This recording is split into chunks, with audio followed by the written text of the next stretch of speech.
வணக்கம் நண்பர்களே. இன்று காலையில் ஒரு சிறந்த அனுபவம்.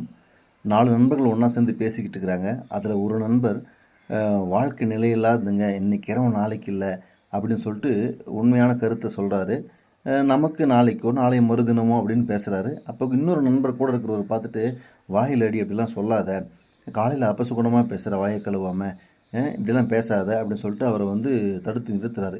இதே மாதிரி தான் நீங்கள் பார்த்தீங்கன்னா சமுதாயத்தில் எல்லா இடங்கள்லையுமே மரணத்தை பற்றி பேசும்பொழுது உடனே அதை வந்து ஸ்டாப் பண்ணி, அது எனக்கு வாழ்க்கையில் வரவே வராதுன்ற அந்த நிலைக்கு அவங்க பேச ஆரம்பிச்சிடுறாங்க. மரணம் என்பது ஒவ்வொரு மனிதனுடைய வாழ்க்கையில் நிச்சயம் வந்தே தீரும். நம்ம ஒவ்வொரு மரணத்தை பார்க்கும்போதும் ஒரு பாடத்தை நம்ம கற்றுக்கணும். ஒரு செல்வந்தன் இறந்து போனான்னா, எவ்வளோ செல்வம் இருந்தாலும் மரணம் நிச்சயமாக வரும். ஒரு பலசாலி இறந்து போனோன்னா, எவ்வளோ பலசாலியாக இருந்தாலும் மரணம் நிச்சயமாக வரும். ஒரு அறிவாளி இறந்து போகும்போது எப்படியாப்பட்ட அறிவாளியாக இருந்தாலும் மரணம் வரும். ஒரு பெரிய நிலச்சுவார்ந்தார், பெரிய சொத்துக்களை வச்சிருக்கக்கூடிய நபர் இறந்து போனார்னா, எவ்வளோ சொத்து இருந்தாலும் நிச்சயமாக இறந்து போவோம் அப்படின்ற மனநிலை நமக்கு வரணும். வந்தால் தான் நம்ம ஆணவத்திலேருந்து வெளியே வர முடியும்.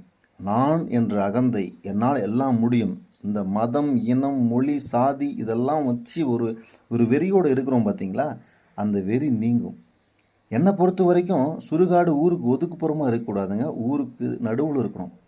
அப்படி இருந்தால் தான் அடிக்கடி நம்ம சுடுகாடை பார்க்கணும். பார்க்கும்போது மனம் திறந்து பார்க்கணும்.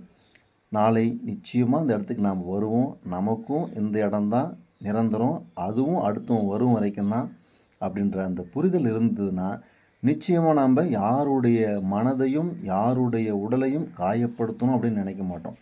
எத்தனையோ நிகழ்வுகளில் நாம் அடுத்தவங்களை வந்து காயப்படுத்துகிறோம், அடுத்தவங்களை பற்றி குறை பேசுகிறோம், அடுத்தவங்களை வந்து துன்புறுத்த முயற்சி பண்ணுறோம். இங்கே எதுவுமே நிலையில்லை, எல்லாம் மாயை. நீங்கள் என்ன தான் பெரிய பலசாலியை அடித்து துன்புறுத்தான் நினச்சாலும் அவனும் ஒரு நாள் இறந்து போவான். என்ன தான் முடியாதவனை நம்ம வந்து என்னவோ பண்ணலாம்னு நினச்சாலும் அவனும் ஒரு நாள் இறந்து போவான்.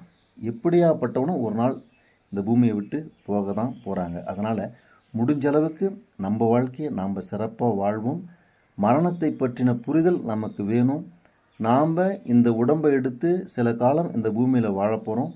அதற்கு இந்த உடம்பு என்பது ஒரு சட்டை போல தான். நம்ம ஆத்மாவையும் நம்மளுடைய கர்மாவையும் உணர்ந்து நாம் செயல்படுவோம். பிரபஞ்ச பேராற்றலையும் இறையருளையும் உணர முயற்சி செய்வோம். முடிந்த அளவுக்கு எல்லா உயிர்களுக்கும் அன்பு செய்வோம். வாழ்க வளமுடன், வாழ்க வையகம். நன்றி.